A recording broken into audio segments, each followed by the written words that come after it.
C'est bon, c'est parti. Donc voilà, donc on est page Kouf Yutret Amoudbet, on est en bas de la page, à mon avis. Voilà, Kouf Yutret Amoudbet en bas de la page. Amoudbet ou avec bête? Amoud. Voilà, ok, donc on est en bas de la page, c'est que c'est pas très précis. Donc en fait, on est Amoudbet? on est Kouf Yutret Amoudbet. Je vais compter les lignes 2, 4, 6, 8 lignes avant la fin. Ou même plutôt 7 lignes avant la fin. 7 lignes avant la fin, excusez-moi. Donc en fait, et donc on est donc c'est une ligne qui commence par le mot Khafatsin Baen. Et ensuite, il y a le mot Veod, c'est le troisième mot de la ligne. Je pense que c'est 7 lignes avant la fin, 2, 4, 6. Oui, c'est ça, ouais. Un troisième mot, Veod. Donc en fait, on était à toutes ces questions. Donc c'est les questions que Kouf Yutret Amoudbet, voilà. Donc c'était les questions que Rabbi, si j'ai l'impression, Rabbi Ishmael, j'ai oublié maintenant on va retrouver qui c'était, qu'il avait demandé avant sa mort qu'on lui envoie des derniers renseignements qu'il avait reçus de son père. Donc, je vais retrouver les auteurs. C'est Rabbi Ishmael Barabi aussi qui est tombé malade, et c'est Rabbi qui lui a envoyé de lui donner des enseignements avant que. Il était peut-être qu'il n'est pas mort à la fin, on n'en sait rien, on avait vu que c'était pas clair. Mais en tous les cas, il avait peur qu'il meure, et donc il lui a demandé qu'il donne des renseignements, donc c'est Rabbi qui demande à Rabbi Ishmael, le fils de Rabbi aussi, qui donne des enseignements qu'il avait reçus de son père avant de mourir. Donc c'est les enseignements de Rabbi aussi. Ouais, il lui a envoyé 3 enseignements. Donc, là, on est dans le 3e enseignement, donc qui a l'air complètement bizarre, mais on va le lire quand même. Veod, donc la 3e chose que Rabbi Ishmael, le fils de Rabbi aussi, il a envoyé à Rabbi au nom de son père. Shalachlo, il lui a envoyé ça comme une lettre, puisque c'était par épistolaire. Shlosham Meod Veshishim Behamisha Shvakim Bekrar Gadol Shel Romi. Ça veut dire il y a 365 marchés, on va dire, dans la grande ville de Rome. Vekol Echad, et dans chacun de ces 365 marchés, Ayubo Shalosh Meod Veshishim Behamisha Biraniyot. Il y a donc dans chacun des 365 marchés, il y a 365 tours. Vekol Biranit ou Biranit, chaque tour est tour. Ayubo, elle contient elle-même Shalosh Meod Veshishim Behamisha Maalot. 365 escaliers. Vekol Maala ou Maala, je ne sais pas si des escaliers, on va dire des étages. 365 étages, on va appeler ça comme ça. On va prendre les mots modernes. C'est un Maalot en hébreu ancien, ça veut dire des marches, mais en hébreu moderne, ça veut dire des étages. On va dire qu'ils imaginaient déjà des tours à 360 étages. Vekol Maala ou Maala, et donc chaque étage, Ayubo Kedel la zone et Kol Haolam Kulo, il y a de quoi manger, il produit assez de nourriture pour nourrir tout le monde entier, tout l'univers entier. Bref, donc ça c'est ce qu'il lui a envoyé, ça paraît très bizarre, hein, mais bon. Ce sont des marches, hein, ce ne sont pas des pas. C'est des marches, parce qu'en scroll, ils ont dit marche, que ça veut dire marche. Marche. Paul a parlé. Là, oui, Asgol a parlé, j'ai compris que c'est Asgol qui a parlé, mais c'est sûr qu'en hébreu ancien, Maala, normalement, les Maalot, c'est des marches dans la Torah, etc. Mais c'est sûr qu'aujourd'hui, c'est des étages, parce que comment il peut y avoir 365, ça veut dire comment est-ce qu'il peut y avoir sur chaque marche de quoi nourrir tout le monde. Tu vois, si c'est un étage, encore, tu peux comprendre, voilà, c'est un étage, mais si c'est carrément c'est une marche, bon, c'est possible. Si tu vois Maalot, ça peut vouloir dire c'est un étage, peu importe. Mais bon, l'idée, c'est de quoi ça parle exactement. Donc, c'est sûr que c'est étrange, mais je continue quand même, puisqu'on n'a pas fini l'histoire. Et donc, a priori, Vama Rabbi Ishmael Rabbi. Donc, a priori, tu vois, c'est-à-dire, a priori, donc ça, ils disent que c'est une erreur, ça veut dire qu'il faut enlever, puisque là, c'est une lettre que Rabbi Ishmael, le fils de Rabbi aussi, il a envoyé à Rabbi. Donc, maintenant, ici, il y a une nouvelle intervenant, il y a Amar Rabbi, je pense, tu vois, je ne sais plus qu'est-ce qui est marqué dans le second Amar. Il faut dire Amar Rabbi Ishmael, Rabbi aussi, les Rabbi. Ou plutôt Amar Rabbi Shimon, Rabbi, les Rabbi. Ça voudrait dire plutôt, voilà, c'est comme ça qu'il faut dire Amar Rabbi Shimon, Rabbi, les Rabbi, c'est-à-dire Rabbi Shimon, le fils de Rabbi, il a vu cette lettre, a priori, qui avait été adressée à son père, puisque c'est Rabbi Shimon, le fils de Rabbi aussi, qui dit ça au nom de son père, mais qui adresse la lettre à Rabbi. Donc, Rabbi Shimon, le fils de Rabbi, il a dit à son père, là, il y en a qui disent, c'est Rabbi Shimon de Rabbi aussi, c'est Rabbi qui a renvoyé une lettre à Rabbi Shimon de Rabbi aussi, c'est aussi possible, puisqu'il avait reçu cette lettre de Rabbi Shimon de Rabbi aussi. Il a dit, Anéléman. Ça veut dire toute cette nourriture, toute cette abondance, elle est pour qui? Alors, il lui a répondu, donc a priori, Rabbi Shmuel Rabbi aussi, ou bien par lettre, ou bien c'est, c'est Rabbi qui a répondu à son fils, un élément, l'Echa, donc il lui a répondu, l'Echa, c'est pour toi, ou le Chavrach, ou le Chavrotecha, pour tes amis et les amis de tes amis. Chez Nehemar, parce que donc là, il va citer un verset dans Ishaïa, Sechara et Nana, ça veut dire Sechara, ça voudrait dire son business ou ses marchandises. Mais Etnana, normalement, Etnana, c'est l'argent qu'on paye à une prostituée, je ne sais pas comment on traduit ça. Kodesh Lachem, ça veut dire ça sera saint pour Hachem. Loye Hatzer, ça ne sera pas gardé ça veut dire dans une grange ou dans un haut-sar, ça veut dire, je ne sais pas comment traduire ça, dans un entrepôt. Mais Loye Chasen, et là aussi, ça ne sera pas gardé encore dans un marsan, je sais pas encore dans un entrepôt aussi. Qui les Yoshivim, les Fnei Hachem, simplement, ça sera pour ceux qui se dressent devant Hachem.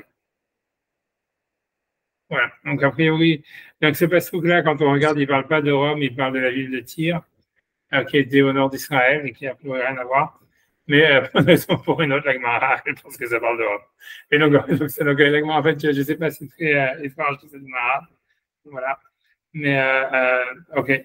La Gemara continue encore sur ce passouk. Elle demande Maïlo Yatser. Qu'est-ce que ça veut dire? Ça ne sera pas mis dans une grange ou ça ne sera pas mis dans un entrepôt. Daner Rav Yosef, il a enseigné Lo Yatser Zebet Otsar. Ça veut dire ça ne sera pas mis dans un entrepôt, c'est la grange, comme ça on va traduire selon Rashbam.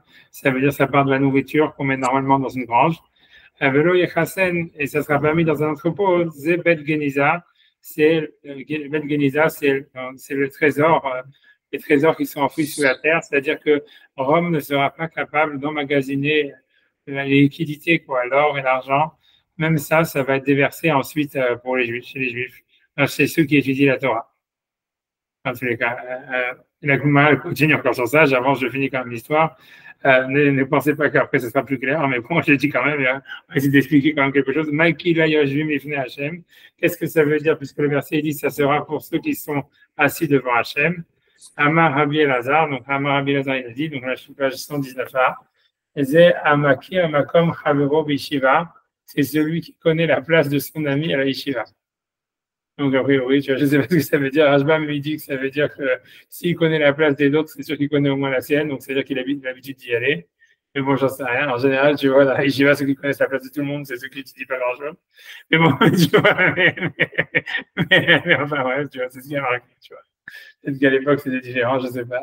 C'est un peu comme Rabbi à la yeshiva, c'est celui qui connaît la place de son ami à la yeshiva. Ou peut-être, je ne sais pas, tu vois, puisque, bon, bref. Parce qu'a priori, tout le monde, ça voudrait dire que c'est celui qui arrive le premier, quoi.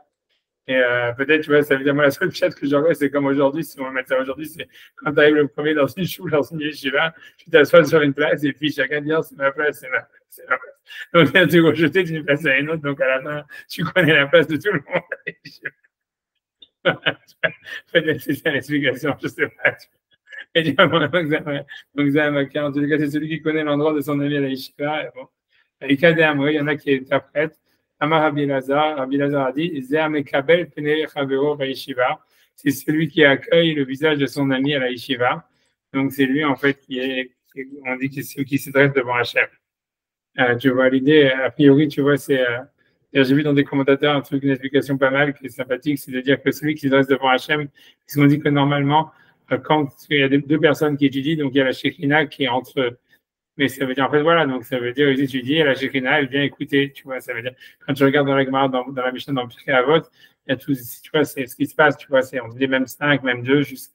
Mais il y a marqué, par contre, si jamais quelqu'un étudie seul, donc en fait, dans le temps des Viliaou, il y a marqué, c'est Hachem, il vient étudier avec lui. Il se met en face de lui pour étudier avec lui. Et donc c'est ça l'histoire, comme le passage qui dit, celui qui. Donc, il vaut mieux étudier seul, alors?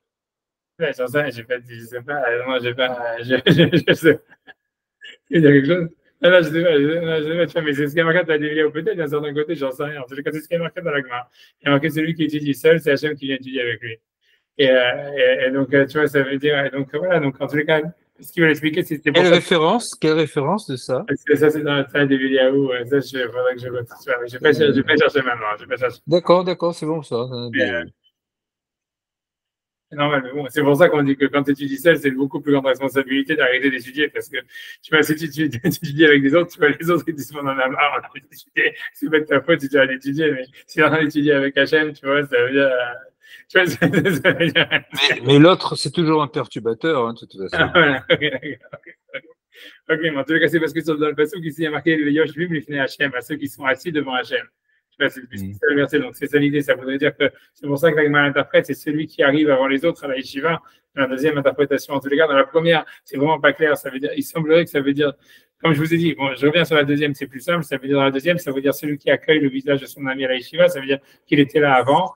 Et donc, il étudiait tout seul. Et donc, lui, il était devant Hachem avant ça, puisque celui qui étudie seul, c'est Hachem qui étudie avec lui. Donc, voilà. Donc, c'est ce que ça veut dire. Maintenant, celui qui connaît la place de l'autre à la yeshiva, ça veut dire, les commentateurs ils vont dire que c'est la même chose. Donc, comme je vous dis, ça veut dire, comme moi j'ai dit, hein, ça veut dire qu'a priori, il prend la place des autres et donc, il se fait jeter, donc il connaît la place de tout le monde. Je sais pas. Ok, bref, en tous les cas, c'est ce que l'agma a dit. C'est-à-dire que ça, c'est la suite du pasouk. Ça veut dire, c'est donc le verset dit, pour avoir le verset en entier, je ne sais pas si j'arrive à le lire, c'est.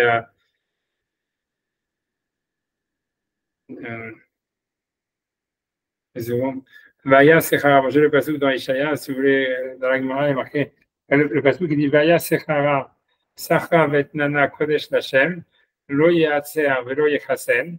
Donc, ça veut dire, tout le butin, en fait, de tir qui est ici attribué à Rome, donc il sera Kodesh pour Hachem, il ne sera pas, ils n'arriveront pas, eux, c'est-à-dire ça veut dire les Goïm, les habitants de Rome, à le thésauriser. Velo Yechasen, qu'il a Yajvim, les Fnei Hachem, parce qu'il sera devant, pour ceux qui se dressent devant Hachem, Sachara, ça veut dire son butin, les Echol, pour donner à manger, la Sova, c'est-à-dire à la société, ou le mixé Atik. Tu vois, donc les mixé Atik, c'est la fin du passage. Les mixé Atik, a priori, ça voudrait dire pour recouvrir les anciens, tu vois, a priori. Atik, ça veut dire ancien, le mixé Atik, ça veut dire pour recouvrir les anciens, ça servira à couvrir les vieux, quoi. C'est comme ça. Et le. Ok, donc, tu vois, donc, ok, donc ça veut dire. Ouais, donc la Gemara demande qu'est-ce que ça veut dire pour recouvrir les vieux. Elle veut faire une dracha sur ça. Donc, elle dit les mercéatiques, ça veut dire celui qui recouvre les choses des anciens. Donc, la Gemara explique que ça parle encore des Talmid et Chachamim. Il disait Mechasé Dvarim, c'est celui qui recouvre les choses chez Chissa Atik Yomin, qui ont été couvertes par l'ancien des jours. Atik Yomin, dans la Kabbale et dans la Gemara, c'est un des noms de Dieu, quoi.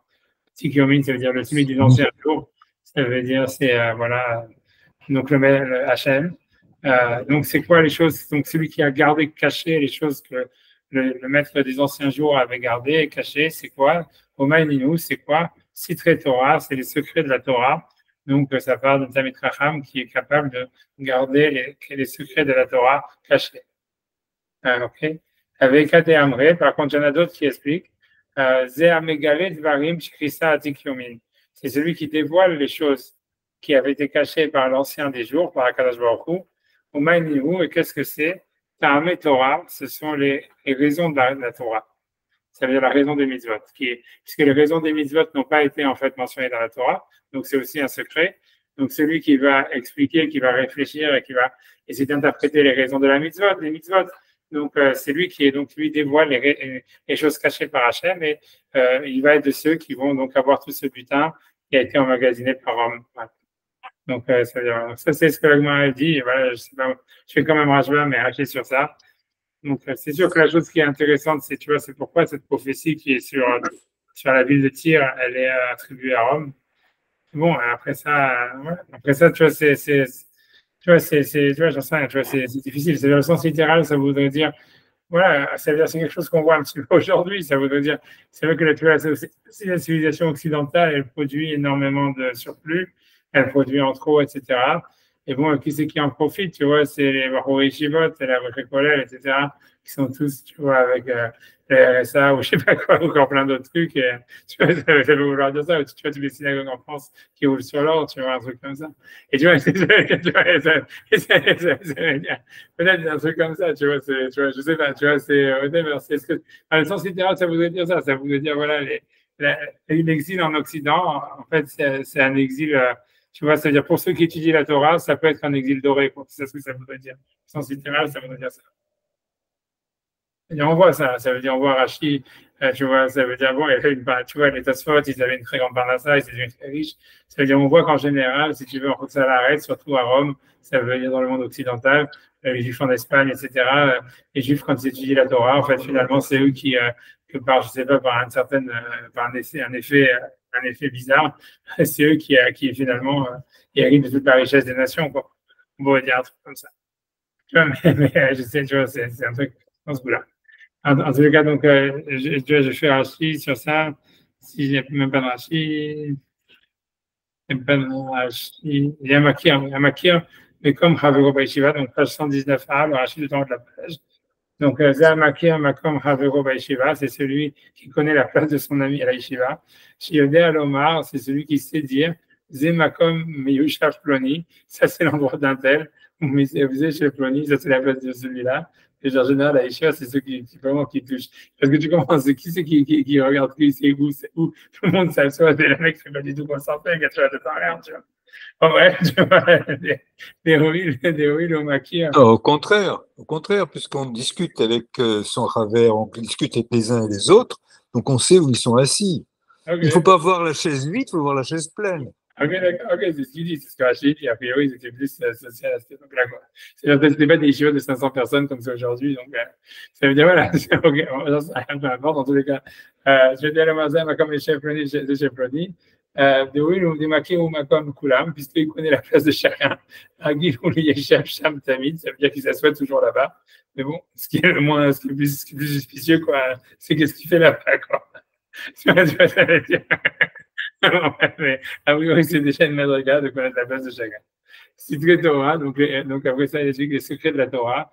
Donc, c'est quoi les secrets de la Torah qui devraient être restés cachés?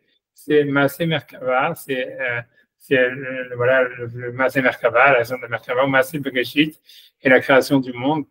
Voilà, qui sont des secrets de la Torah. Grosso modo, c'est en fait, c'est comment, c'est l'interaction de la spiritualité dans la matérialité, quoi, grosso modo.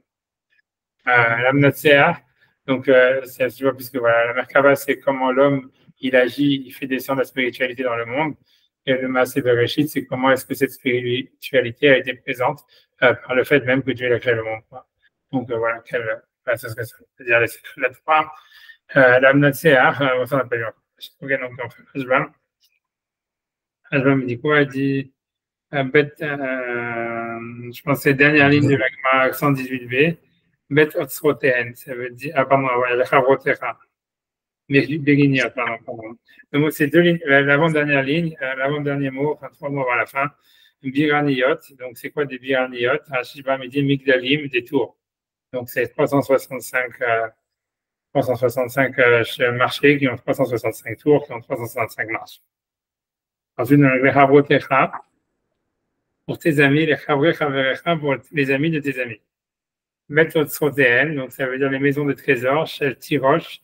Donc, ça veut dire que c'est quoi les marsan, la différence entre le marsa, ce qui se dans le marsan, qui est dans la bêta gnisa, et le bêta otsar. Donc, bêta otsar, c'est Shel Tirosh, Dagan, Veitra. C'est les granges, donc ce qui est dans lequel il y a du vin et du Dagan, ça veut dire du grain, Veitra et de l'huile.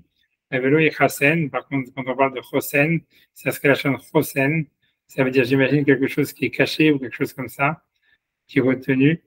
Zebet Ginzen, c'est Zebet Ginzen, donc c'est les maisons où ils enfouissent des choses, c'est-à-dire chez Kesef et Zahab, où il y a l'or et l'argent et l'or, à Ignazin, qui sont enterrés, ou Tmunim, voilà, enterrés, cachés, Bechozek, ça veut dire avec force, ou Chosen, avec Chosen. Donc lui explique le mot Chosen, parce que Chosen, ça veut dire pouvoir, ça veut dire puissance. Tu vois, Chayil va Chosen, Chayil Olamim. Chosen, ça veut dire la puissance. Donc lui veut dire Chosen, ça veut dire, pas comme moi j'ai dit, c'est tout ce qui est enterré avec force. Ok, c'est-à-dire qu'ils sont bien enterrés. Voilà, donc, puisque l'or et l'argent s'étaient préservés dans le sol à l'époque. Ok, donc voilà, donc ok, j'avance. זה המכיר מקום ראש התנועה, זה המכיר מקום חברו בישיבה, c'est lui qui connaît la place de son ami à la yeshiva, שיודע לומר, donc comme Rashi, qui sait dire, זה מקום פלוני, זה מקום פלוני, ça c'est l'endroit de פלוני, ça va פלוני, דאוי הוא מכיר מקום חברו, puisqu'il connaît l'endroit de son ami, הגיל הוא לישב תמיד שם, donc il a toujours l'habitude de s'asseoir là-bas, et oui, c'est parce qu'il s'assoit sur la place de son ami, tu vois, ça veut dire, ouais. Et ça veut dire que voilà, que donc, j'en sais rien. Ah ouais, je ne sais pas ce que ça veut dire. Atik Yomin, donc l'ancien des jours. Zak Kadosh Baruch Hu, c'est le Saint béni soit-il, dictive. Atik Yomin Yativ, donc c'est dans la passage dans Daniel qui dit, et l'ancien des jours, il est assis. Donc maintenant, il dit, donc la chose qu'il ne faut pas dévoiler, c'est les secrets de la Torah, Sitre Torah, Maaseh Merkava, donc il dit comme Rashi, Maaseh Merkava, Maaseh Bereshit, donc le Maaseh de la Merkava, Maaseh Bereshit, au Pirusham, Shel Shem. Et l'explication du nom divin, du nom de Shem Ameforash. Bon, voilà, elle est son explication. J'ai perdu le truc. Bon, je Hachem qui dit, faisait chez Olam, ceci est mon nom qui doit être caché. Donc celui qui le cache, qui le couvre. Aïnou Sheno Moser Otam Adam, c'est-à-dire qu'il ne le transmet pas à tout le monde, à tout venant. Et là, les Micheli Bo Doeg, mais simplement à celui qui a un cœur qui est Doeg, ça veut dire qui est angoissé. C'est la Gemara dit ça, on donne les secrets de la Torah qu'à celui qui est angoissé. Et d'Achnan le Beg Endorshin, comme on explique dans le Beg Endorshin. Ensuite, on te dit, Zamegale Dvarim Shekisan Atik Yomin. Donc, dans la deuxième explication, c'est celui qui donne les raisons de la Torah, qui au contraire dévoile les choses cachées. Varim Mashma, et c'est ainsi qu'on ça voudrait dire, Emhase Sitre Torah, donc celui qui couvre les paroles les secrets de la Torah, Shayum Echusin Techila, qui était couverte au début.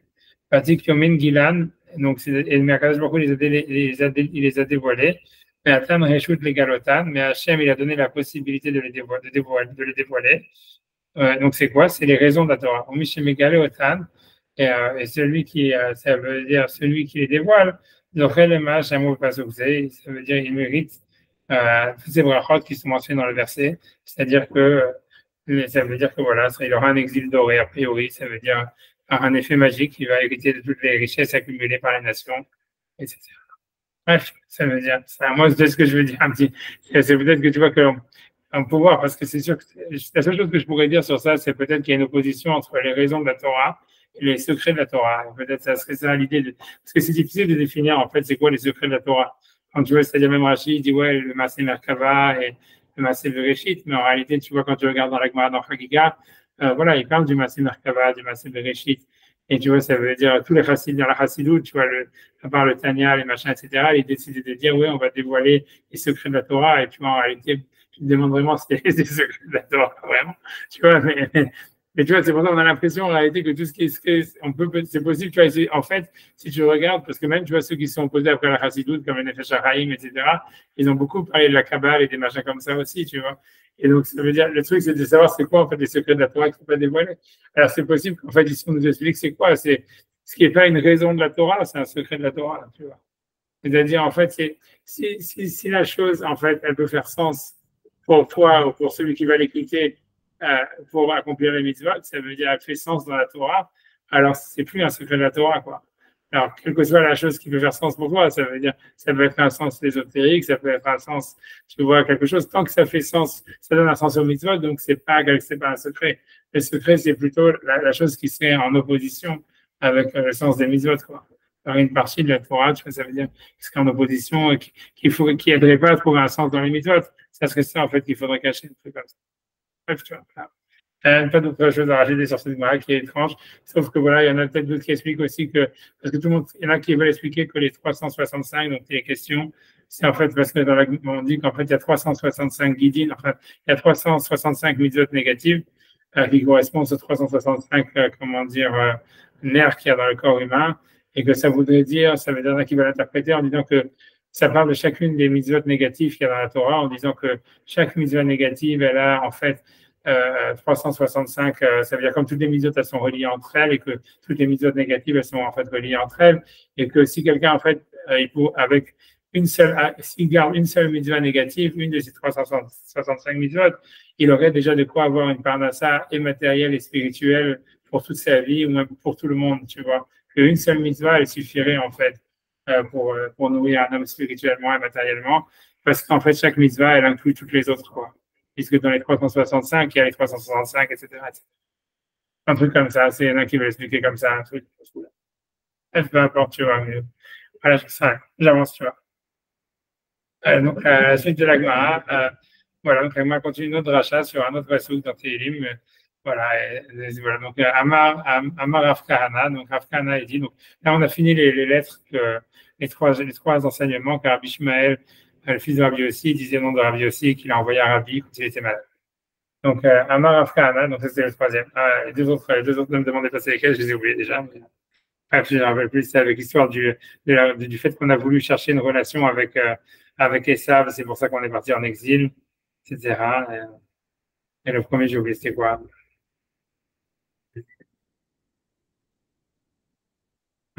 Ça veut dire, oui, c'est qui doit louer Hachem, c'est les Juifs, etc., plus forte raison les non-Juifs, etc., parce qu'ils voient justement tous les bienfaits que Hachem il donne.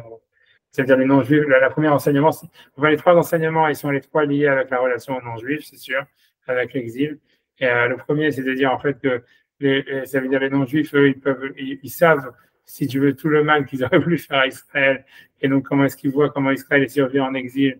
Donc, ils doivent louer Hachem encore plus que les Juifs, parce que les Juifs, ils ne comprennent pas à quel point Hachem était bon avec eux, parce qu'ils ne connaissent pas tous les plans d'Égoïm. Dans le deuxième exemple, le deuxième enseignement, il parlait donc de Esav, etc., en disant que si on est parti en exil, c'est parce qu'on a cherché la proximité des nations, et que c'est en retour de ça qu'on a été mis en exil. Et la troisième chose, c'était de dire ça, c'est qu'à Rome, toujours, les trois, c'est un rapport avec l'exil romain.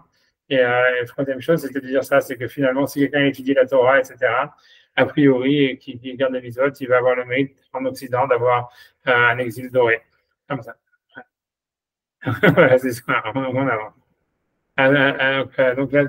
Maintenant, donc c'est Amar Afkana, a priori, rien à voir a priori. Amar Afkana, Mishum Rabbi Ishmael Bar Yossi, voilà, à voir, c'est parce que c'est encore Rabbi Ishmael Bar Yossi qui parle, donc c'est pour ça que c'est mon avis. Maï Dichtiv, donc quel est le sens du verset?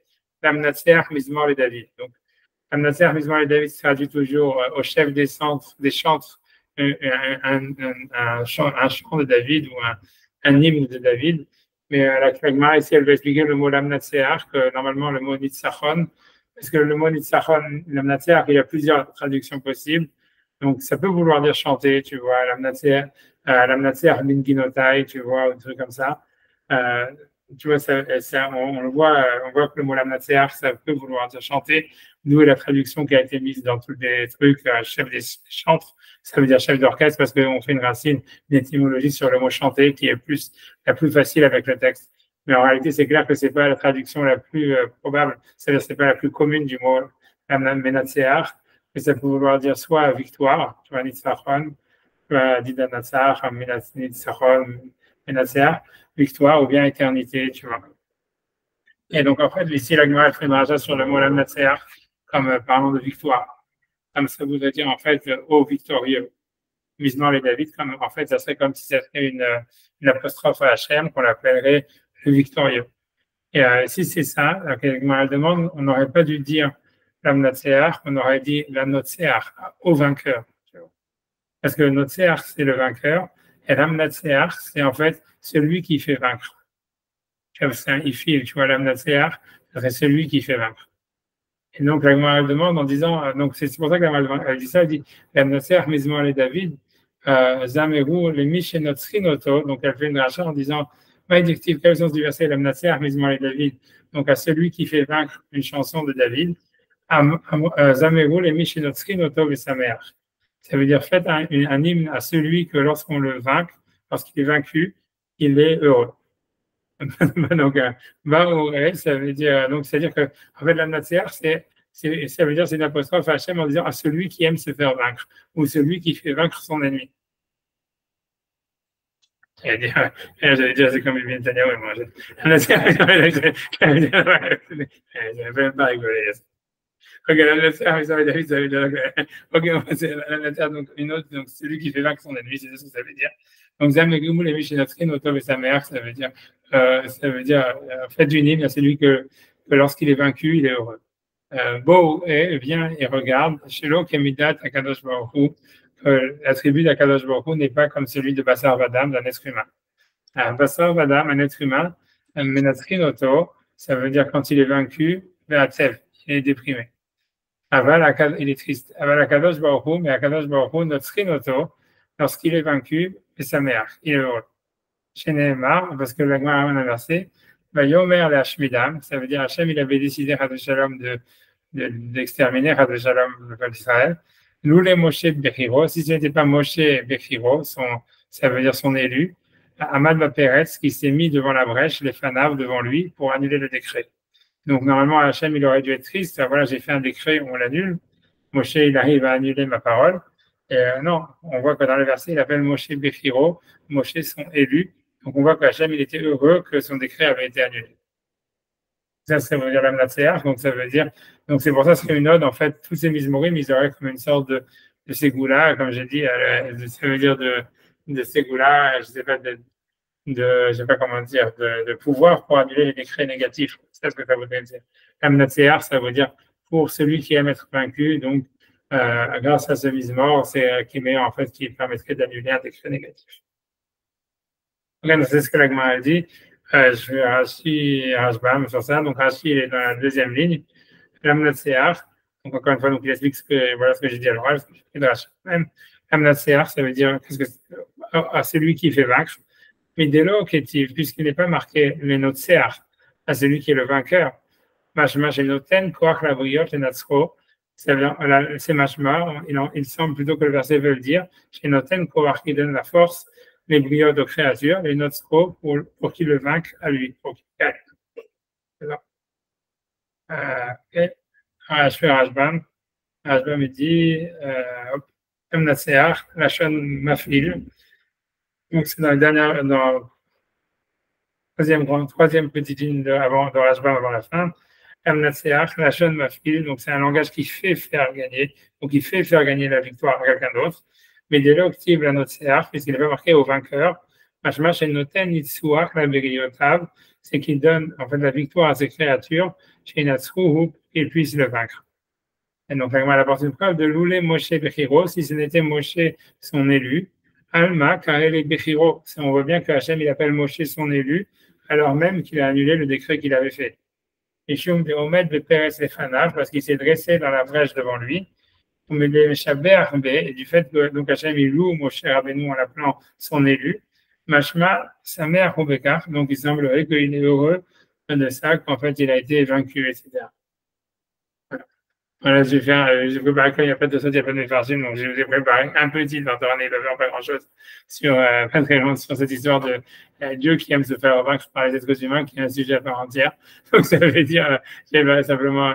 Voilà, donc si donc si je veux la question que tout le monde demande, je vais la faire sur screen dans une seconde dès que j'aurai expliqué sur le truc. Si vous voulez, vous avez le Gemara dans Sanhedrin 107. Je vais y arriver. Voilà. Donc ça c'est la question, on va dire un petit peu. C'est-à-dire voilà, donc c'est quand la Gemara elle parle sur David Ameler. C'est-à-dire, donc, il y a une fameuse Gemara, je ne vais pas faire toute la Gemara, mais bon, c'est une fameuse Gemara qui dit que David Ameler, il avait demandé à Hachem pourquoi est-ce qu'on dit le Dieu d'Abraham, le Dieu d'Isaac, le Dieu de Jacob, on ne dit pas le Dieu de David. Et Hachem, il lui a répondu, oui, eux, ils ont eu des épreuves et ils les ont surmontées, toi, tu n'as pas eu d'épreuves. Et donc, David Ameler, il a demandé des épreuves, et Hachem, il lui a dit, je suis sûr que si on te donne des épreuves, tu ne vas pas la surmonter. Mais Hachem, si tu veux, à David Ameler, il a dit à Hachem, non, je veux avoir l'épreuve, etc. Et donc, Hachem lui a donné l'épreuve de Bethsabée, et il a finalement, si tu veux, succombé. Et la Gemara, elle dit sur ça, parce que c'est pas la Gemara ici, par exemple, la Gemara dans la Vodazara, elle dit, il y a un passage dans les psaumes qui dit, Velibi halal bekirbi, ça veut dire mon cœur, il est vide à l'intérieur de moi. Et la Gemara dans la Vodazara, par exemple, elle dit que David, il n'était pas Raoul, il est automasé, ça veut dire David n'était pas apte à ce qu'il fasse une telle avéra, mais c'était pour donner l'ouverture pour les palais de Chouva, qui puissent faire Chouva. Mais grosso modo, c'est-à-dire que David Ameler, en fait, il avait un contrôle sur lui-même. Tu vois, là-bas, la Gemara dit que, voilà, donc, en tous les cas, et la Gemara, donc, elle dit pourquoi David a fauté. Donc, la Gemara va utiliser un verset des psaumes, dans le psaume 51, qui est connu, qui dit que David Ameler, il a fauté, pour ne pas donner, pour ne pas avoir raison en face d'Hachem. Darash Rava, donc Rava il a enseigné, donc Maïdiktiv, donc c'est ce qui a le sens du verset dans les psaumes, Echalevad Hachatati, Vera Benecha Asiti, ça veut dire Echalevad, c'est uniquement envers toi que j'ai fauté, Vera Benecha Asiti, j'ai fait le mal à tes yeux, les man tizdak, c'est surtout c'est le participation qui est importante, les man tizdak bedovrecha. Les man tizdak bedovrecha, la traduction, ça veut dire pour que tu aies raison dans tes paroles. Tiske beshaftecha, pour que tu sois juste, que tu sois méritant dans ton jugement. Ça veut dire, il dit à Hachem, voilà, j'ai fauté pour que tu aies raison. Amar David Ibn Akadosh Baruch Hu, donc David a dit à Akadosh Baruch Hu, Galia via Kamar, c'est-à-dire c'est dévoilé et connu de toi, des Ibaïa, que si j'avais voulu, les Mikfeye, les Yitzri, ça veut dire contrôler mon Yetzirara, Ava Kaifina, j'aurais pu, Kaifina, ça veut dire le dominer ou prendre le pouvoir, etc. J'aurais pu le dominer. Et là, simplement, Amina, j'ai dit, les lots limrou, qu'ils ne disent pas, Avda, l'esclave, Zachel et Maré, il a eu raison sur son maître. Ça veut dire, comme ils ont dit, il a overcome his master. Ça veut dire qu'il a été plus intelligent que son maître. C'est-à-dire que toi, tu m'avais dit que si on me donnait une épreuve, je n'allais pas la passer. Moi, j'aurais pu la passer, mais je ne voulais pas, en fait, tu vois, ça veut dire avoir raison par rapport à toi, donc c'est pour ça que j'ai fauté. Et c'est ça le sens du verset qui dit, c'est la traduction pasculaire du verset. Quand il dit les man tizak bedovrecha, parce que tu es raison dans ta parole, tiske beshaftecha, que tu sois méritant dans ton jugement. Et donc, si tu veux, les commentateurs, ils demandent, ça veut dire sur cette là donc ils demandent une question, ça veut dire, ils disent, comment est-ce que la Gemara peut dire, comment est-ce que David Amelach il a pu dire ça, alors qu'on voit, alors ici, on nous dit que Hachem, si tu veux, il veut être vaincu il va être vaincu puisque c'est ça ce qu'on voit que l'Amnatseach, etc., qu'il a appelé Moshe son élu parce que justement, il a été contre sa parole, il a été vaincu par Moshe. Donc, il y en a qui, ça veut dire, c'est assez une question, on va dire, qui est demandée par pas mal de commentateurs. Alors, si tu veux, la première réponse qui a été donnée, que je n'ai même pas citée, ça veut dire, c'est la différence, c'est entre, comment il s'appelle, le Eni Yaakov. Le Eni Yaakov, si vous voulez, c'est un commentateur sur la Gadot du Talmud. Et si vous avez vu déjà, c'est un livre à part, quoi. Ça veut dire, parce que la Gadot, nous, la version des récits du Talmud que nous on a, c'est la version, en fait, Ashkenaz. Il y a une version en fait séfarade des récits du Talmud qui ont des changements qui sont un peu différents. Et en fait, la version séfarade, elle est éditée dans un livre qui s'appelle En Yaakov avec ce commentateur justement du En Yaakov. Il y a aussi le Maharsha et d'autres commentaires là-dessus. Mais en fait, lui, il dit que lui, il fait une distinction entre David et Moshe en disant que David, en fait, il a pris l'esclave d'Hachem. Et donc, un esclave, il ne doit pas avoir raison face à son maître. Mais que Moshe, c'est comme il dit, c'est quand même un peu l'histoire du four. Donc, il fait allusion à une autre histoire avec le four du Arnaï, le four qui est comme un serpent, où en fait, Hachem, il a dit, mes enfants m'ont vaincu, mes enfants m'ont vaincu. Donc, lui, il veut dire que Moshe, lui, il avait le niveau, si tu veux, d'être comme un enfant d'Hachem. Et donc, lui, en fait, il peut vaincre Hachem, mais David, qui est un esclave, c'est pas à lui de vaincre Hachem. Moshe, il est aussi appelé Eved. Ah, c'est ça, si tu veux. Cette réponse est hyper contestée par sur le Khida. Le Khida ramène cette réponse-là et il dit ouais, c'est n'importe quoi. Voilà, à cause du dit que voilà, comme Moshe, il appelé Eved Hachem, etc. Et même David, il appelait l'enfant d'Hachem, c'est-à-dire dans le verset même, il y a marqué Ani Ayom, dans le psaume 5, il y a ce verset que les chrétiens ils pensent que ça parle de Jésus quand il dit Ani Ayom Yeliticha, aujourd'hui je t'ai donné naissance, tu vois, tu es mon fils et tout ça, etc. Donc, ça veut dire, dans les psaumes plein de fois, en fait, Abou Hachem ça veut dire même sans Abou Hachem Nehilim, David, il a appelé aussi le fils d'Hachem à plusieurs reprises. Donc, ouais, c'est une réponse difficile, quoi. Tu vois, c'est une réponse difficile. Mais la réponse de Khida est encore plus difficile, tu vois, c'est-à-dire que lui, il dit, non, en fait, c'est sûr que ce que la Gemara, elle dit dans Sanhedrin, que Hachem, que David, il a donné raison, ça veut dire, il a succombé au Nisayon pour pas avoir raison par rapport à Hachem. Lui, il dit, tellement qu'il a dit, c'est sûr que c'est une blague. Vous avez dit sur la Gemara, il dit, c'est sûr que c'est une blague. Et que, tu vois, alors que c'est très difficile de dire ça parce que tu vois encore, tu vois, la Gemara, ça peut être l'essence littérale du verset lui-même, etc. Donc, c'est aussi, tu vois, très compliqué. Et alors, tu vois, donc en fait, si vous voulez, j'ai ramené ici ce qu'il y a, il y a le Ben Yehoyada sur la Gemara chez nous, que tu vois que lui, il essaye de dire une autre chose. Donc, il ramène, je vais le faire dans les mots parce que tu vois, tu vois, il ramène tu vois, je veux dire, voilà, parce qu'il ramène les autres réponses aussi, etc. Donc, Donc voilà, le second, voilà, je pense que c'est bon. Je peux zoomer encore un peu si vous voulez. J'espère. Ça a l'air d'aller. Donc, My Directive, donc je fais le Ben Yehoyada dans les mots.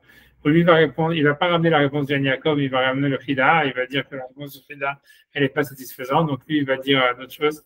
Donc, on y va, donc il dit Maxime, Zamerou, les Mishinasrim, Oto et Samer, donc chanter les louanges de celui que quand il est vaincu, il est heureux.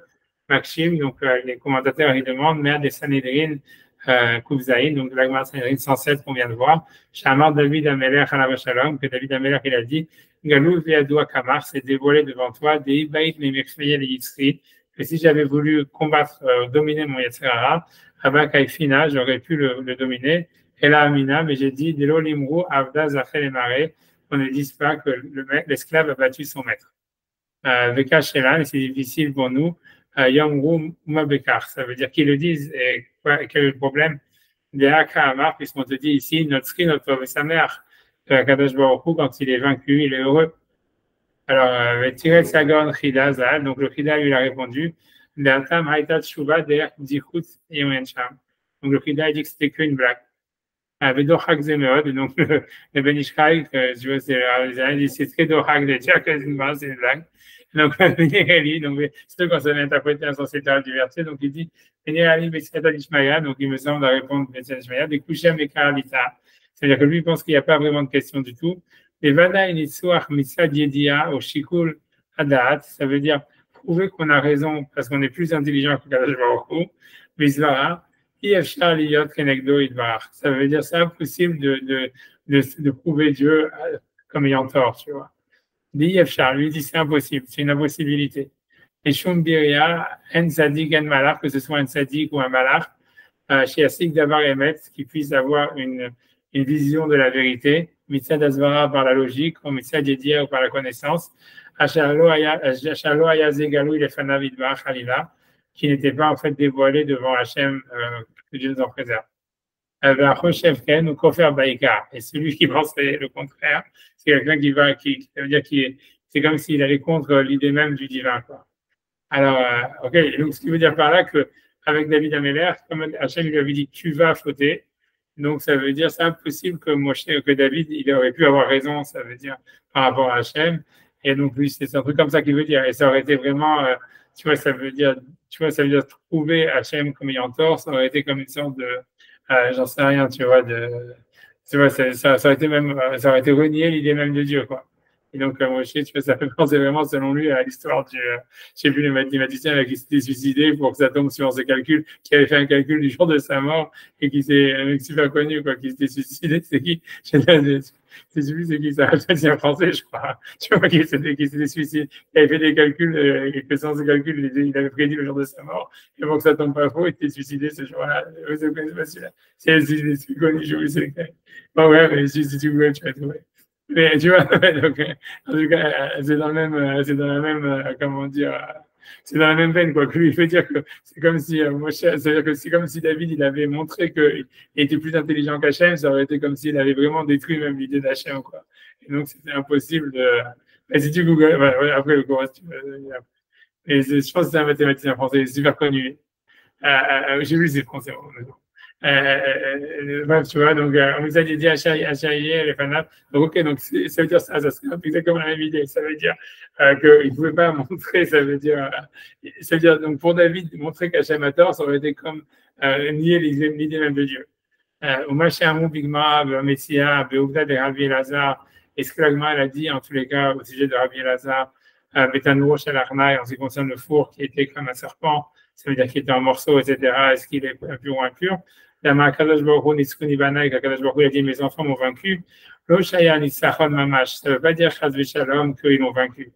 Et là, Shamar Ken Veder Chiba, c'est simplement parce que tu vois, il les aimait, et Shaya Mechavev Otam. Ça veut dire qu'il leur a dit vous êtes sympa, voilà, je vous donne raison. C'est pas que Akadosh Baruch Hu, il avait tort. C'est-à-dire, selon le Ben Ishkai, c'est-à-dire Rabbi Eliezer a de raison, mais Hachem, il a dit, ok, vous décidez le contraire, c'est pas grave, parce que vous voulez, quoi. Et voilà, et c'est ce que ça voulait dire. Mais, nous, de Hachamou, Abotenu, Gam, Akadosh Baruch Hu, Tmiya Alehem, c'est un peu comme la Gemara, elle va dire, on va faire cette Gemara après, où on dit que même Akadosh Baruch Hu, il est étonné avec eux. Ça parle des tzadikim quand ils ont battu leur Yetzer Hara. Il leur dit, mes enfants, mais comment vous avez vaincu ce Yetzer Hara? Donc on va voir cette Gemara tout à l'heure. C'est une Gemara, dans ce cas, pour moi, c'est ça la Gemara la plus importante dans ce qui concerne cette histoire. En tout cas, lui, ici, c'est d'une manière a priori, simplement, on va dire accessoire. Il dit un adjectif qui est pas allé de à Amazé, Gam Bena Ipalé, où là-bas, la Gemara, elle dit quand ça va être étonnant aux yeux de ce peuple, ça sera étonnant aussi à mes yeux. C'est-à-dire qu'Hachem, il va être étonné de voir des tzadikim qui ont battu les Sahara. Donc, ça veut dire, mais lui, il veut dire ça, c'est pas étonnant à ses yeux. Ou mettre, ou Yodé Hachem, l'onitsku, Yetzara, le Kocham. Ça veut dire, lui, il sait Hachem que, si tu veux, les tzadikim, ils dominent pas leur Yetzara par leur propre force.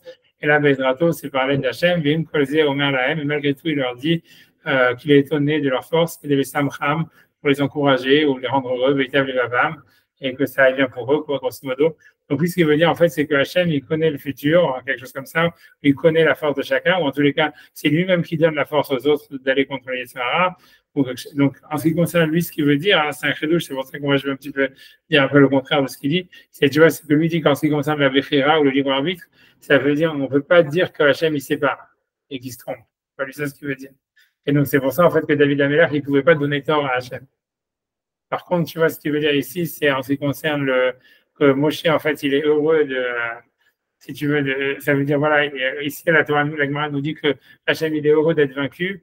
Ça parle quand il y a un décret. Tu vois, c'est-à-dire que c'est comme si Hachem, il avait fait un décret en réponse aux actions des hommes. Et tu pourrais dire, voilà, en fait, Hachem, tout ce qu'il fait, c'est pour le mieux. Donc, j'ai simplement accepté ce qu'Hachem a dit et c'est tout. Et j'ai pas essayé de me battre contre son décret par des prières ou de la teshuva ou des mitzvot. Alors, sur ça, on dit non, Hachem, il fait le décret, mais il serait très heureux si toi, tu pouvais annuler le décret, quoi. Ça veut dire, même si c'est le mieux pour toi, en effet, mais Hachem, il attend à être vaincu sur ça. Il attend à ce qu'on lui trouve tort, quoi, par les tfilotes ou par la tzedaka ou par la teshuva, pour que le décret soit annulé. Et c'est ça ce que la Gemara veut dire. C'est-à-dire, je finis sa phrase, et c'est plus ou moins ça ce qu'il veut dire. Ça veut dire, elle dit des louanges à celui que quand il est vaincu, il est heureux. Ça parle de l'annulation des décrets. Des Gaza, les Khalotin, par exemple, dans le cas ici où ils avaient fait la vote du veau d'or, donc ils avaient fait un décret de les exterminer, et peut-être en fait ça aurait été mieux pour eux, quoi. Je veux dire, ils n'auraient pas écrit galérer pendant 40 ans dans le désert, ouais, il est passé à Hegel, ça veut dire, c'est-à-dire, tu vois, à cause de la faute du veau d'or, ou même Moshe Rabbeinu à la Vachala, mais Moshe Rabbeinu, il est à la Vachala, mais il fallait il a prié devant Hachem, j'ai fait la Xéra qui annule le décret, et qui va être filato au bitla, il a accepté cette fila et il l'a annulé. Le carré le Nitsuach, et donc ça s'appelait une victoire chez les Bassov de Barak Barach, puisqu'à la fin, les paroles d'Hachem, Mixera dans son décret, l'Onit Kaimou, ils sont pas advenus. Arbemet Mibitel Xera, mais lui dire même ça, c'est pas vraiment, c'est pour ça que c'est l'Amnatiach, parce que qui a annulé le décret, c'est Hachem. C'est simplement Hachem, il a donné à Moshe la force de faire les prières pour annuler le décret. Mais en fait, d'une certaine manière, c'est l'homme qui a vaincu Hachem par la prière, en ce qui concerne, voilà, ça veut dire le décret. Parce qu'en fait, c'est même quand l'homme, c'est-à-dire quand l'homme il fait des prières, où il va faire la teshuva, où il va annuler le décret par ses actions, en fait, c'est Hachem qui lui a donné cette force. Et donc, en fait, il a fait descendre la Shekhina d'Hachem d'une autre manière que le décret. Arbemet, je vais m'éviter la Xéra, Kadosh Baruch Hu va se m'éviter la Xéra. C'est à Kadosh Baruch Hu qui a annulé la Xéra, l'idée chez Machal, parce qu'il a pardonné. Le Kol Makom Shabu Abotinouza, la Kadosh Baruch Hu Gozer avec Sadik Mevatel. Et à chaque fois que la Gemara dit que Kadosh Baruch Hu fait des décrets, mais le Sadik, il peut annuler le décret. Yektiv Sadik Moshe Yirat Elokim, parce que le verset, il dit, le juste, il a la dominance sur la crainte de Dieu. L'homme ou Sadik Mevatel, ils n'ont pas voulu dire que c'est le Sadik qui annule le décret. Et là, le Lishan Mouchal, c'est que, ça veut dire c'est qu'une allégorie de Bémet à Kadosh Baruch Hu, Basmo ou Hashabitem. Zerato, c'est Akadosh Baruch Hu lui-même qui a annulé son décret. Simplement, puisqu'il a annulé le décret parce qu'il aime le tzaddik ou sa prière, Égard Falou a vu tout le tzaddik. C'est pour ça que, tu vois, ça veut dire, c'est pour ça qu'on appelle ça, que c'est le tzaddik qui annule le décret. Voilà, bref, tu vois. Mais je ne vais pas lancer plus dans les mots, mais tu vois, ça veut dire, lui, en fait, ce qui veut dire, comment dire, le Ben Yehoyada, lui veut dire, il y a une distinction entre une connaissance d'Hachem sur le libre arbitre de l'homme. Et pour lui, il dit ça, si Hachem il dit à David, non, tu ne vas pas réussir, donc ça aurait été impossible pour David de réussir. Et même s'il avait réussi, Là, il y aurait un vrai problème, tu vois, ça veut dire, puisque ça remettrait en cause, tu vois, l'omniscience de Dieu et même l'existence de Dieu, un truc comme ça, tu vois. Et donc, c'est pour ça que David, il dit, OK, je vais pas faire ça. Et par contre, tu vois, en ce qui concerne les décrets que Hachem il a mis, donc au contraire, Hachem il attend que le décret soit annulé par la Teshuvah, la Tvila, etc. Bien que le décret, en fait, on va dire, c'est le mieux, c'est moi qui rajoute un peu sur ce qu'il dit pour l'homme, etc. Puisque Hachem, s'il a fait ce décret, c'est pour une raison, et c'est pour le bien. Malgré tout, tu vois, il attend pas que l'homme, il accepte, on va dire, passivement le décret en disant, puisque Hachem, il a décidé, c'est ce qui est mieux pour moi, c'est qu'il attend qu'au contraire, l'homme, il s'oppose à son décret, qu'il fasse des prières et Teshuvah pour annuler le décret. Et c'est pour ça qu'Hachem, il attend d'être vaincu, etc. Moi, si tu veux, moi, je vais simplement dire, moi, je ne pense pas à la même chose que ce qu'il dit. Je pense, moi, au contraire, tu vois que, en ce qui concerne le libre arbitre de l'homme, c'est sûr qu'on va dire Hachem, il connaît le futur, etc. Mais la Gemara, elle considère, quand elle se place du point de vue de l'humain, que Dieu, justement, il connaît pas le futur. Et tu vois, et ça veut dire, mais ce que je veux dire par là, en utilisant la Gemara que lui-même, il a cité, ça veut dire, est-ce qu'il y a une super Gemara par rapport à ça? Tu vois, c'est la Gemara dans Souka. Tu vois, je vais faire dans les mots, après, je vais vous arrêter, je vais pas. Malheureusement, ça prend du temps à. Tu vois, donc ici, c'est une Gemara dans Souka, qui est super connue. Mais la Gemara dit ça, elle dit, quel est Darash, Rabbi Yehuda, donc Rabbi Yehuda, il a fait une dracha. Il a dit, il labo dans les temps futurs, mais bio à Kadosh Baruch Hu, il amène le Yetzer Hara, voilà, le mauvais penchant, Veshochato, et il l'égorge, Vifnei Tzadikim, devant les Tzadikim, et Vifnei Rechaim, et devant les Rechaim. Tzadikim, les Tzadikim, ils disent Melahem Kar Gavoa. Eux, ils voient le Sahara comme une grande montagne. Les Rechaim, ils disent Melahem Kehut Sahara. Les Tzadikim, les Rechaim, ils le voient comme l'épaisseur d'un cheveu. Alalou Bochim, cela il pleure, Alalou Bochim, cela il pleure. Tzadikim, Bochim, Baramouim, les Tzadikim, ils disent Erch Yachwa nous les Kvosh Gavoa Kazé. Ça veut dire comment est-ce qu'on a pu, si tu veux, dominer une montagne tellement grande. Rechaim, Bochim, les Rechaim, ils pleurent, ils disent Baramouim, Erch Yachwa nous les Kvosh Kehut Sahara. Comment est-ce qu'on n'a pas pu dominer ce cheveu-là. Et Akadosh Baruch Hu Tama Imael, et Akadosh Baruch Hu aussi lui-même, il est étonné. Chez les Markom Hashem Sevot, ainsi Hashem Sevakot, qui parlait Bene Sheri Ta'amazé, quand ça va être étonnant aux yeux de ce peuple-là, Bayami Mahem, dans ces jours-là, Gam Bena il parlait, même pour moi, ça sera étonnant. La traduction en anglais, là, voilà. Et Akadosh Baruch Hu dit, je vais, et ça veut dire, il dit, il va détruire les Sahara. Et les tzadikim, ils vont être étonnés de savoir comment est-ce qu'ils ont pu combattre ces Sahara. Et les Rechaim, ils vont être étonnés de savoir comment c'est qu'ils n'ont pas su le contrôler. Et Hachem aussi va être étonné. Tu vois, c'est ça le plus, je sais pas si tu veux, c'est ça le plus étonnant. C'est pourquoi est-ce que pour Hachem c'est étonnant? Tu vois, selon ce qu'il a dit lui-même, le Ben Yehoyada, ça ne devait pas être étonnant étonné du tout. Donc lui dit non, c'est un machal, etc. Et moi, je pense plutôt, moi, ce que j'ai vraiment l'interprétation de cette Gemara d'une manière générale, ça veut dire toute cette histoire de la victoire contre Hachem, etc. Moi, je pense comme ça. J'ai pas de preuves. C'est ce que je pense moi. C'est que l'idée, c'est comme ça. C'est qu'Hachem, il a fait la nature. Ça veut dire Hachem, il s'attend à ce que le monde il aille dans un chemin naturel, si tu veux. Il s'attend pas à des actes héroïques de l'homme, ni pour le bien, ni pour le mal. Si tu veux, il s'attend à ce que voilà, tu vois, un homme normal, tu vois, ça veut dire voilà, il fait sa vie, il a ses trucs, il a des jours où il fait du bien, des jours où il fait du mal. Et la vie, c'est la même chose. Ça veut dire il y a des jours où tout marche pour lui, des jours où ça va pas bien. Et si tu veux, c'est normal, quoi. C'est le chemin de la nature. Et c'est comme ça qu'Hachem, si tu veux, il a créé le monde. Et c'est comme ça que ça devrait aller, quoi. C'est ça ce qu'on appelle le chemin d'Hachem, qu'Hachem, il avait créé le monde, qu'il aille, on va dire, en tous les cas, après la faute du premier homme, d'une certaine manière. Mais ce qui se passe, c'est qu'en fait, on voit que l'homme, par son libre arbitre, il étonne toujours Hachem. C'est-à-dire l'homme, il va faire du bien que Hachem, il n'avait pas prévu. Et il va faire du mal aussi que Hachem, il n'avait pas prévu. Parce que tu vois, c'est la nature humaine, en fait, de ne pas vraiment suivre la nature. On fait toujours, même nous-mêmes, on est étonné des fois par les méthodes qu'on a fait, on est aussi étonné par la loi qu'on a fait, parce que tu vois, ça veut dire, on sent que c'est comme si c'était pas prévu au programme, quoi. C'est quelque chose qu'on a fait parce que, je sais pas, on est pris par des trucs, etc. Et donc, nous, on est étonnés. Et Hachem aussi, il est étonné, tu vois, si tu veux, et ça, ce que ça veut dire quand on dit qu'il est étonné, c'est qu'à cause de ça, Hachem, il est obligé, si tu veux, un petit peu de patcher son programme qu'il avait pour le futur de l'histoire, tu vois, c'est-à-dire que lui, il avait préparé une histoire où l'homme, en fait, il suit certains standards, certaines statistiques, tu vois, certaines règles de comportement naturel, prévisibles, qui sont, tu vois, dans un certain standard médian, tu vois, et par rapport à ça, il avait prévu le monde. Et en fait, l'homme, en fait, si tu veux, il va faire soit des actes héroïques, soit des actes, en fait, de mal. Et n'importe quel être humain va faire ça. Il va changer, en fait, si tu veux, à la donne de ce que Hachem avait prévu. Et c'est en ça que Hachem, il est étonné, quoi. Un truc comme ça. Et c'est la même chose ici, je pense. Moi, je pense que quand David, tu vois, dans cette histoire-là de David, c'est sûr que si David, il avait en fait vaincu Hachem, ça veut dire, c'est sûr qu'il aurait été, tu vois, ça aurait changé le cours de l'histoire, c'est ça ce que ça veut dire, à mon avis, dans cette histoire-là, c'est ce que ça veut dire. Ça veut dire, David, il avait vu qu'il avait un sens historique et que cette faute, elle devait être historiquement, elle devait être faite, que s'il n'avait pas faite, ça aurait obligé Hachem à, si tu veux, à rechanger tout son programme, etc. Donc, il a, si tu veux, il a dit, OK, je laisse, tu vois, ne pas changer, même s'il aurait pu, il dit mieux vaut faire son rôle, faire ce que Hachem il a prévu, même si moi, théoriquement, j'aurais pu faire mieux, quoi.